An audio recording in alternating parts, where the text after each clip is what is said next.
kampus. Kita bimbingan skripsi dulu ya. Baik, saat ini kita membahas tentang menyusun pedoman wawancara. Pedoman wawancara ini berupa daftar pertanyaan-pertanyaan yang akan ditanyakan kepada sasaran penelitian atau dalam hal ini informan. Untuk membuat pertanyaan-pertanyaan itu agar tidak bertanya kemana-mana atau alias ngawur, maka harus menggunakan pedoman yang berlandaskan pada konsep atau teori. Langkahnya adalah sebagai berikut. 1. Lihat judul penelitian atau judul skripsi kita.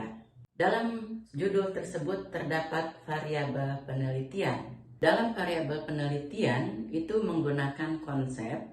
Konsepnya apa? Berarti yang ingin ditelitinya adalah hal yang berkaitan dengan konsep itu. Misalnya, kita akan meneliti tentang peran sosial perempuan bekerja di mana.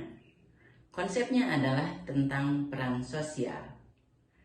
Kemudian kita cari konsep tentang peran sosial itu, pengertiannya, unsur-unsurnya, atau yang lain-lainnya, sampai konsep peran sosial itu dapat dimengerti.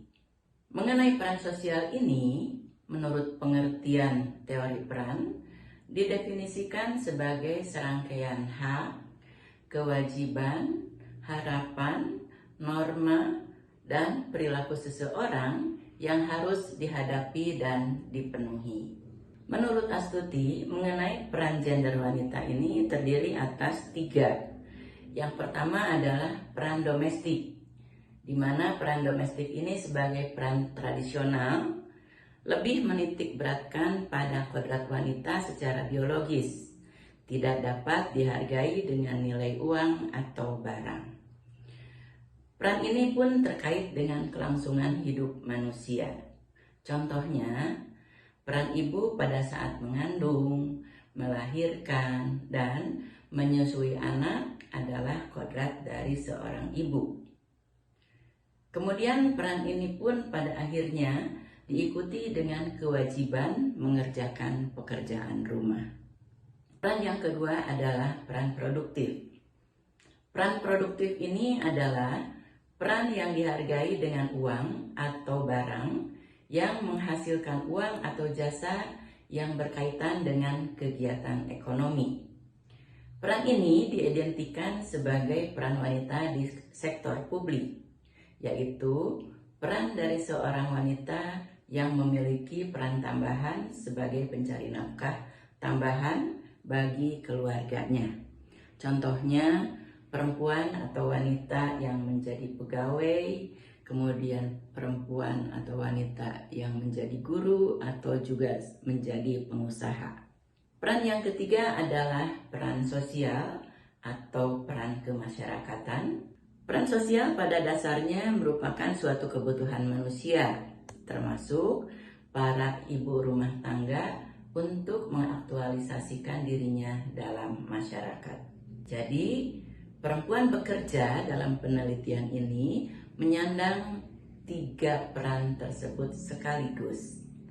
Nah, kalau penelitiannya tentang peran sosial perempuan bekerja, artinya daftar pertanyaannya dibuat berdasarkan 3 komponen dari konsep peran sosial itu. Kita kembali ke konsep. Konsep peran sosial didefinisikan sebagai serangkaian hak, kewajiban, harapan, norma, dan perilaku seseorang yang harus dihadapi dan dipenuhi. Maka, membuat daftar pertanyaannya adalah dengan merangkum konsep peran sosial dari definisinya maupun komponen-komponennya.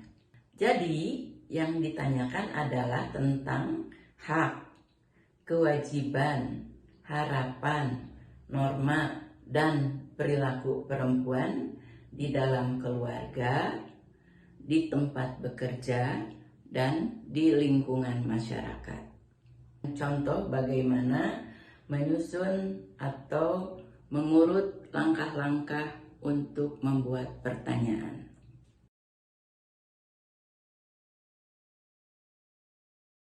Dari variabel peran sosial perempuan bekerja ini terdapat 3 dimensi, yaitu peran tradisional atau peran domestik, yaitu peran-peran di dalam rumah.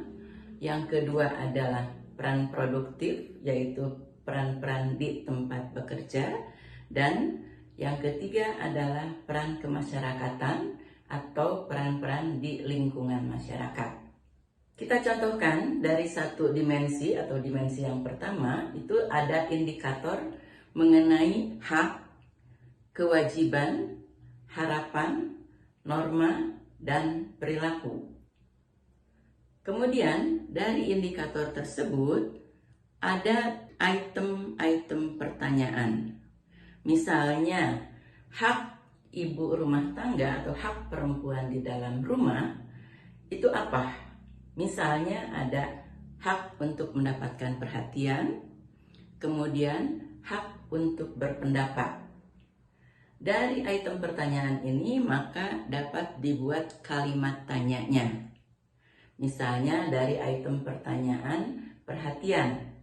Bentuk pertanyaannya adalah bagaimana bentuk perhatian yang ibu dapatkan dari keluarga.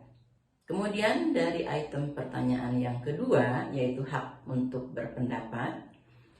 Bentuk pertanyaannya bisa begini, ketika ibu mengemukakan pendapat, bagaimana reaksi dari keluarga, suami, reaksi dari anak-anak juga. Nah, dari satu pertanyaan ini bisa muncul pertanyaan-pertanyaan lainnya yang berkaitan dengan pertanyaan utama yang tadi itu. Itu bisa berkembang di lapangan ketika proses wawancara dilaksanakan. Itu adalah contoh dari langkah-langkah membuat daftar pertanyaan sebagai pedoman wawancara di lapangan. Semoga bermanfaat.